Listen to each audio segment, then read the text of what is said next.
こんにちは、MD ジャックです。最近地震が多くて、昨夜は深夜に寝たのに今朝の地震で起こされてしまい、4時間未満睡眠で眠いです。ドラマ、日本沈没を見ているので、なんかちょっと怖いです。こんにちは、愛です。通学途中とかに大きな地震が来ないように願っています。さて今回は、ティーンハイファイの T2 エボと T3 プラスの2本です。ティーンハイファイは T2 プラスを最初に入手しすっかりファンになってしまい、その後数本を入手。そして今回の2本で計6本のティーンハイファイモデルに囲まれています。愛は丸っこい T2 プラスが大好きですよ。でも T2 シリーズの中ではデザインが路線から外れてるんですね。T2 シリーズは T2 と T2 プロがタンクボディだけど T2 プラスで大きくデザインが変わり、今回のエボでまた戻ってきたね。エボの音質は T2 と T2 プロに寄せてきているようなので、これから買うならまずエボを買えば良さそう。T2 プラスと T2 エボは音質的にかなり違って、先に言っちゃうと T2 エボの攻撃が苦手に感じたら T2 プラスや T4 をどうぞって販売ページに書いてあり、その通りだなぁと思いつつ、そこに T3 プラスも追加になるよねって思った。炭素分子複合ダイヤフラムが使用されていて、振動板にはほんと色々な材料が使われるなぁと思いつつ、カーボンナノチューブの起源にもなっているようなので期待が持てそう。金属製のタンクボディは T3 とか T4 とか TRN の TA1 なんかとそっくりなので、一度間違えて音収録したことあり、今のところ手持ちのタンクボディの場合、接続は全て MMCX タイプで 5N8 芯ビンメッキケーブルが付属。ありでは5000円台で入手できるモデル。続いて T3 プラスは愛がガイドします。ティーンハイファイは金属ボディが主流の中、T3 プラスは珍しい樹脂製のボディです。T3 は T2 シリーズ同様タンクボディで、同じ T3 を反する T3 プラスとは全然違い、本質的なつながりも T2 プラスと T3 プラスの方が同型に感じます。どことなく C オーディオ、ブレイバリーっぽい外観で、一見ティーンハイファイのモデルとは思えないです。高い弾性と剛性を持つ LCP、リキッドクリスタルポリマーを使用した 10mm ダイナミックドライバーが、高精度の 3D 印刷技術を使用したエルゴノミックデザインのボディに収まり、良質な音への期待が高まります。ドライバーキャビティ内は、適切な圧力を維持するためにデュアルキャビティ設計になっています。Hi-Fi4 の担当者に聞いてみたところ、各所で評判いいですよということで、なるほど納得という感じです。7000円台で入手できるモデルです。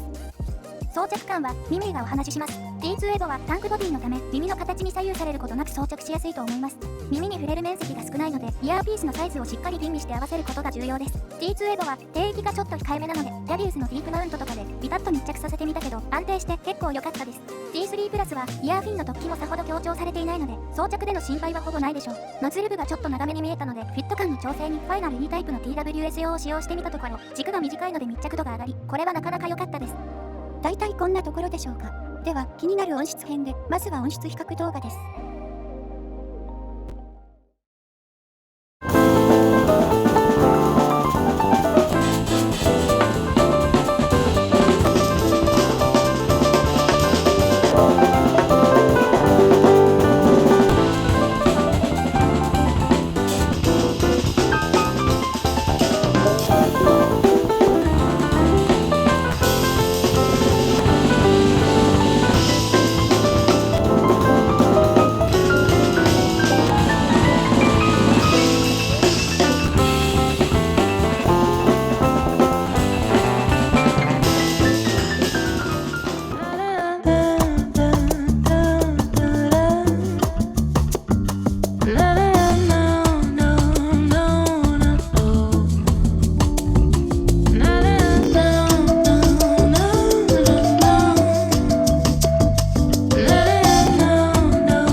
ではいつものように単体波形から表示します。まず T3 プラスです。バランス良さそうに見えますがどうですか？いいね。好みが絡むところだけど、私にはバランスよく見えるし両方ともいいね。コーティのレベル差もあまりなく、中域の減衰も少なめ。2から 4kHz 付近と 8kHz 付近で作られた小域も強い主張は感じないけど、それもまたよし。もうちょっと小域を出したければセドナイヤーフィットライトに変えればピンクの波形のようになるのでお好みで。一方 T2 エボはこんな感じ。低域抑えめで 8kHz 付近より 5kHz 付近を強調しているため明るいサウンドに感じると思う。低域から 800Hz 付近までの減衰があまりないので、低域控えめとはいえ不足感はそれほどなく、こういう低域のチューニング傾向なモデルを見る機会が増えてる気がする。一応こちらもセドナイヤーフィットライトに変えた時の波形も重ねてみたけど、これはファイナル E タイプの方がバランスいいと思う。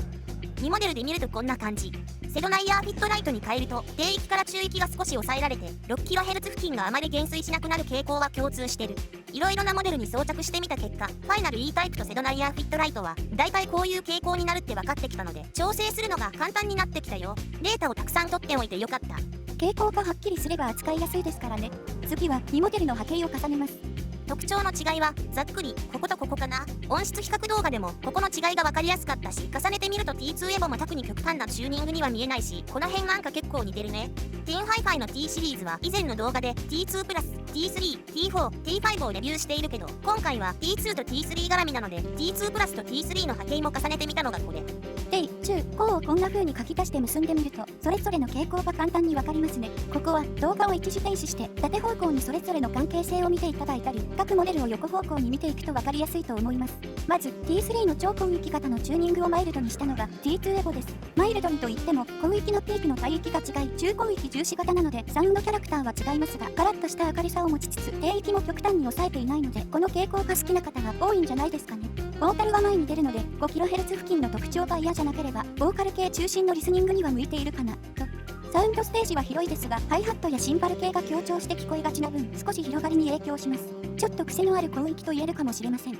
一方 T2 プラスのちょっと低域が強めなのと少し物足りない中広域を解消したのが T3 プラス。サウンドステージがとても広く深みも感じます。エイジング前は低域がかなり強調されていましたが、150時間ぐらいのエイジングで落ち着き、バランスが劇的に変化しました。手持ちの T シリーズの中では T3 プラスのバランスが個人的には最高レベルに思います。広がりという特徴からちょっとフォーカスが甘くなる感じもしますが、モニター系ではなくリスニング系としてこの価格帯ではかなりレベル高いと思います。余談ですが、最初に波形を見た時思い出したモデルの波形を重ねたのがこれです。C オーディオ、ブレイバリーにバランスが似ています。フル BA モデルのブレイバリーに対し、ダイナミックドライバーモデルの T3 プラスの出音はそれほど似ているわけではありませんが、周波数特性は似ているので、私には T3 プラスは結構ツボ。7000円台で入手可能な T3 プラスは完成度高いなと思います。じゃあそろそろまとめましょうか。そうだね。ティンハイファイは常に気になるブランドで、今回の2モデルは手持ちのモデルのちょっと微妙に感じていた部分を解消した仕上がりになっています。ボーカル系中心にカラッとした中広域が欲しければ T2 エボを、バランス広がり中心のモデルが欲しければ T3 プラスをという感じですかね。特に T3 プラスは多くの方に聞いてみてもらいたいモデルです。ということでティンハイファイ T2 エボ T3 プラスのレビューでした。ではまた次の動画で。ご視聴ありがとうございました。MD ジャックチャンネルはイヤホンレビューを音と波形た言葉で表現します。チャンネル登録お願いします。